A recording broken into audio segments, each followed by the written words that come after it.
The current crisis has created unprecedented challenges in small businesses, entrepreneurs, and large organizations where they are going to have to learn how to quickly adapt and get into new realities. And so it's time to rethink. And so in this video, we're going to cover how to get unstuck in time of uncertainty. So come join me.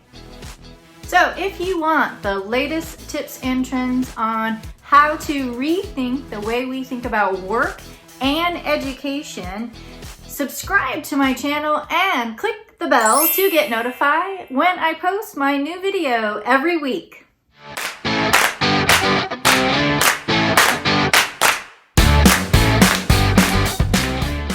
Hi, I'm Veronica Stewart. I'm an agile coach, also known as a ReThink consultant and coach that helps you get unstuck and rethink how you approach your work so you can accelerate to value quickly.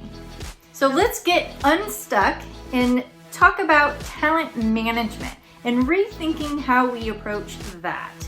So I divide by 4 pillars. Talent management. So we look at recruiting, we look at performance development, also known as performance management, not necessarily always liking to say it that way. We also look at learning and development, and then retention within the talent in the organization. So let's start on the top 3 things that you can start thinking about of getting unstuck. So the first thing to start thinking, or I should say rethinking about talent management is how you're reshaping your organization to be adaptable. Now this does not require a reorg. I'm going to say that again. It does not require a reorg. They have done some studies. There's definitely opinions out there today on the impacts of having reorgs to where it may or may not give you those results that you need. It might cause more issues when it comes to people and change. Are you creating an environment that allows you to flex and be adaptable based on roles? Is it clear to where people can shift easily based on the goals that you need to do to drive your business? A lot of times in organizations, we have very clear HR defined roles out there today. And what it does, it keeps us in a box and doesn't really think about the work that we can do. You find in a lot of entrepreneur or small businesses, they wear many hats, right? The larger you go in an organization, you start to categorize and you start hearing conversations. Well, that's not my job, that's not my role. What we want to do is, the larger we get in an organization, we want to bring that thinking where we can wear many hats based on our skill sets, and then we can flex and adapt to the business needs that we need to do. That doesn't require moving somebody in a different HR position, but more around, do you have the abilities and skill sets to be able to contribute and make an impact to those particular goals? So shaping is really giving that flexibility with people. And so when we think about talent management and how we recruit, how we onboard, how we are doing learning and development, how we are doing our performance development, are we creating an environment that allows us to quickly adapt, and we're shaping that gives people flexibility based on how they contribute and make an impact, not necessarily about their role. So think about that on how you can rethink on shaping your organization to be more flexible. So our second thing on rethinking talent management, this is a fun one, is contingent workers. So there are some companies that don't make a differentiation between a full-time employee and contingent workers. This may or may not be applicable to you. You might have solved that problem many years ago. But those of you that are in an organization and you are separating how you are treating contingent workers versus full-time employees, what is that doing to someone giving their 100% on helping you be successful as a business? And so I've been in many organizations through the years where you are not invited to town halls for particular reasons. There could be some legal things, I'm not touching on that, but I sometimes wonder on exclusivity, what are the things that we could do to make them feel like they are part of a team? And that's the point I'm trying to drive across, not the legal part. I am definitely no lawyer in that department. But let's talk about creating a culture to where the contingent workers are really part of a team, and everything that we do takes that in consideration, from team building activities to anything that is going to create better relationships among people and helping them feel like they are part of making contributions and having that purpose, right? That they're there to help. That's extremely important. Everyone wants to have purpose, and everyone wants to feel like they can contribute and make an impact.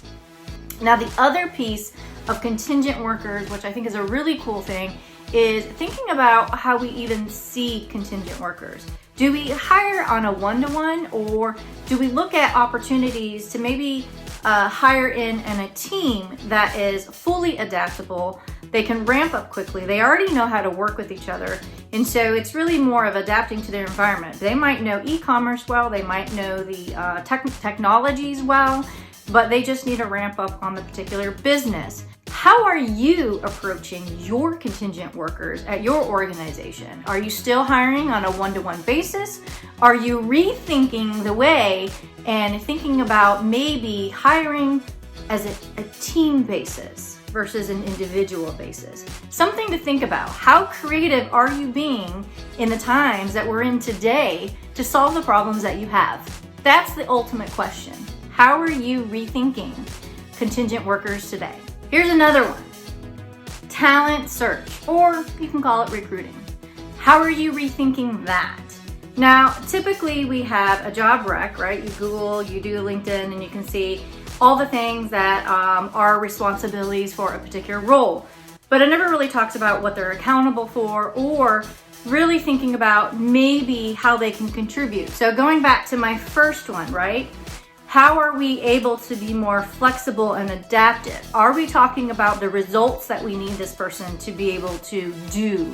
So for example, if we're thinking about how a person will contribute and make an impact, what are those business goals? What are those particular results that we need this skill set and this experience that we're hiring for? Have we ever looked at it in that way? And when we start to look at that, they may be able to fit in different types of hats, right? In order to achieve that. So what are we lacking as an organization or within a team that we don't have those particular skill sets or experience that a person can come to the table and be able to contribute and make such an impact? Obviously, me being a GCologist from the GC Index, I love being able to measure impact, so then I can add not only experience and skill sets, but how somebody actually wants to put their energy and why, and how they contribute. To me, that's a winning thing when it comes to talent search. So how are you rethinking what you're doing today when it comes to finding the right person or people that are going to help you get to the results that you need in your company today? Are you doing the same thing? Or are you being creative on how you're approaching that problem?